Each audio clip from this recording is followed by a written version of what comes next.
연봉 8천만 원 받는 회계사가 있습니다. 15년 경력의 베테랑이에요.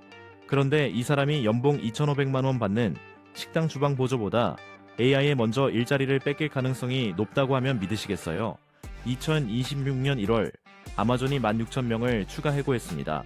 3개월 전에 14,000명을 자른 지 얼마 안 됐는데 또 잘랐어요. 합치면 3만 명입니다. 그런데 이상한 점이 있어요. 해고된 사람들 대부분이 물류 창고 노동자가 아니라 사무직이었습니다. 왜 로봇이 할 것 같은 육체 노동은 멀쩡한데 컴퓨터 앞에 앉아 일하는 화이트 칼라가 먼저 잘리는 걸까요? 결론부터 말씀드리면 AI가 대체하는 일의 종류가 완전히 바뀌었기 때문입니다. 과거에 자동화는 몸을 썼어요. 지금의 AI는 머리를 씁니다. 챗 GPT 이야기부터 해볼게요.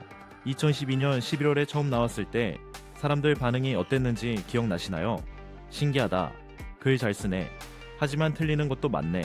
대부분 장난감 수준으로 봤습니다. 그런데 3년이 지난 지금 어떻게 됐을까요?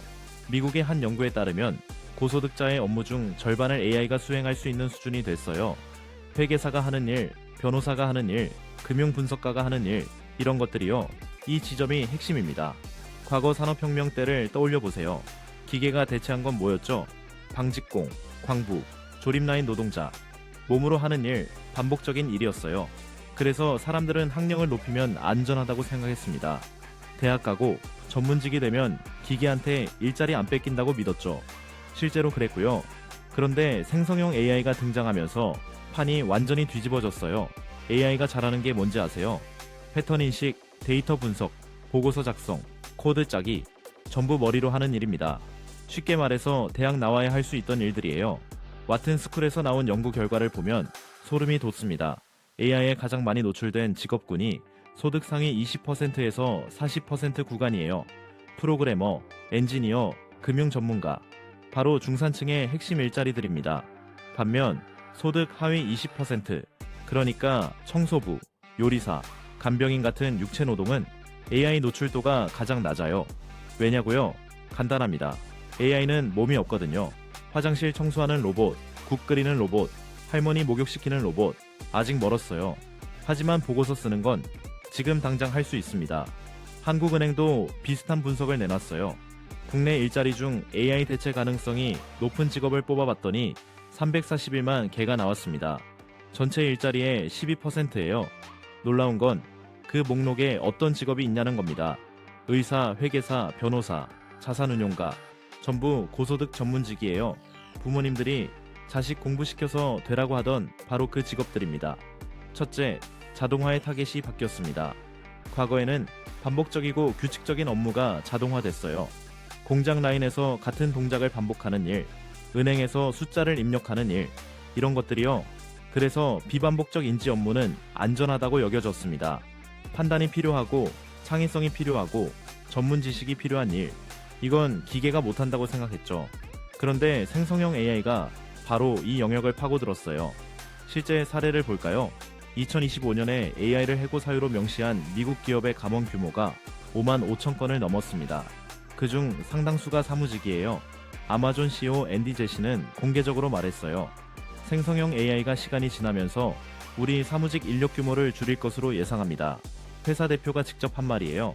둘째, 돈이 노동자한테 안 갑니다. AI가 생산성을 높이는 건 맞아요.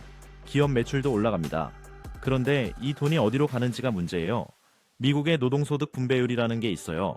전체 GDP에서 임금 등 근로자 보상이 차지하는 비율인데 이게 2025년에 53.8%까지 떨어졌습니다. 사상 최저 수준이에요. 쉽게 말해서 이런 겁니다. 파이는 커지는데 노동자한테 돌아가는 조각은 점점 작아지고 있어요. 나머지는 다 어디로 가느냐? 자본가, 그러니까 주주들 주머니로 갑니다. IMF 보고서도 같은 결론을 내렸어요. AI가 소득을 고소비 성향인 노동자 주머니에서 저소비 성향인 자본가 주머니로 옮기고 있다고요. 여기서 무서운 일이 벌어집니다. 중산층은 월급으로 삽니다. 주식 배당이나 부동산 임대 수익 같은 자본 소득 비중이 낮아요. AI가 아무리 기업 이익을 늘려도 그 돈이 중산층한테는 안 떨어진다는 뜻이에요. 반면 부자들은 주식을 가지고 있잖아요. 엔비디아 주식, 마이크로소프트 주식. AI 덕분에 이 회사들 주가가 오르면 자동으로 부자가 돼요. 결국 AI는 중산층의 임금을 압박하면서 동시에 부자의 자산은 늘려주는 구조를 만들고 있습니다. 셋째, 사다리가 끊어지고 있습니다. 이게 가장 무서운 부분이에요. IMF 총재 크리스탈리나 거르기에바가 올해 다보스 포럼에서 한 말이 있습니다. AI가 없애는 업무는 대부분 신입 직원들이 하던 일입니다. 젊은 사람들이나 취업하기가 점점 어려워지고 있어요. 그녀는 이걸 쓰나미라고 표현했어요. 노동시장을 강타하는 쓰나미. 생각해보세요. 변호사가 되려면 뭘 해야 하죠? 로스쿨 졸업하고 처음에는 자료조사, 판례 검색, 초안 작성 같은 일을 해요. 수년간 이런 경험을 쌓아야 제대로 된 변호사가 됩니다. 그런데 AI가 바로 이 일을 대체하기 시작했어요. 자료조사, AI가 해요. 판례 검색, AI가 해요. 초안 작성, AI가 해요. 그러면 로펌에서 신입 변호사를 왜 뽑겠어요? 스탠퍼드대 연구팀이 미국 급여 데이터를 분석했는데 놀라운 결과가 나왔어요. 소프트웨어 개발이나 고객 서비스처럼 AI 대체 가능성이 높은 직종에서 22세부터 25세 청년층의 고용률이 2022년 이후 두 자릿수 감소율을 기록했습니다. 다른 연령층은 오히려 고용이 늘었어요. 이 연령대만 역주행한 거예요. 중산층에 진입하려면 경력 사다리를 타야 합니다. 신입으로 들어가서 경험 쌓고 실력 키우고 승진하고. 그런데 사다리의 첫 번째 계단이 사라지고 있어요. 인도 IT 업계 관계자의 말이 인상적이었어요. 신입 IT 졸업생의 최소 20에서 25%가 일자리를 잃을 것입니다. 인도는 IT가 중산층 성장의 핵심 엔진이거든요. 이 엔진이 멈추면 시장 전체가 흔들린다고 했어요. 넷째, 일자리가 양극화되고 있습니다. 세계경제포럼 보고서에 따르면 2030년까지 9,200만 개 일자리가 사라질 수 있어요. 대신 1억 7천만 개 새 일자리가 생긴다고도 했죠. 순증가예요. 그런데 문제는 사라지는 일자리와 새로 생기는 일자리가 다른 곳에 있다는 겁니다. 사라지는 건 뭐예요? 중간 숙련 사무직, 회계보조, 행정사무, 데이터 입력. 딱 중산층 일자리들이에요. 새로 생기는 건 빅데이터 전문가, AI 엔지니어, 핀테크 개발자, 고도로 전문화된 일자리들이에요. 아니면 정반대로 전기기사, 배관공, 건설 노동자, AI 인프라 짓느라 육체노동 수요가 급증하고 있거든요. 결국 중간이 사라지고 있어요. 위아래로만 남는 거죠. 환경 비즈니스에서 이걸 평균의 붕괴라고 표현했어요. 2026년의 양극화 중심에는 AI가 있다고요.